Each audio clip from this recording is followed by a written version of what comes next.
given some speculation over the course of the illness the last couple of days. Update you on the course of his own illness. Thursday night into Friday morning when I left the bedside, the president was doing well, with only mild symptoms, and his oxygen was in the high 90s. Late Friday morning when I returned to the bedside, the president had a high fever, and his oxygen saturation was transiently dipping below 94%. Given these two developments, I was concerned for possible rapid progression of the illness. I recommended the president we try some supplemental oxygen, see how he'd respond. He was fairly adamant that he didn't need it. He was not short of breath. He was tired, had the fever, and that was about it. And after about a minute, on only 2 liters, his saturation levels were back over 95%.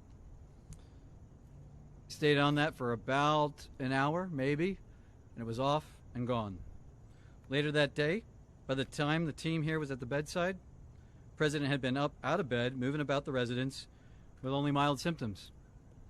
Despite this, everyone agreed the best course of action was to move to Walter Reed for a more thorough evaluation and monitoring. So the chief and I work side by side, and I think his statement was misconstrued. What he meant was that 24 hours ago, when he and I were checking on the president, that there was that momentary episode of the high fever and that temporary drop in the saturation, which prompted us to act expediently to move him up here. Fortunately, that was really a very transient, limited episode. A couple hours later, he was back up, mild again. I'm not going to speculate what that limited episode was about. So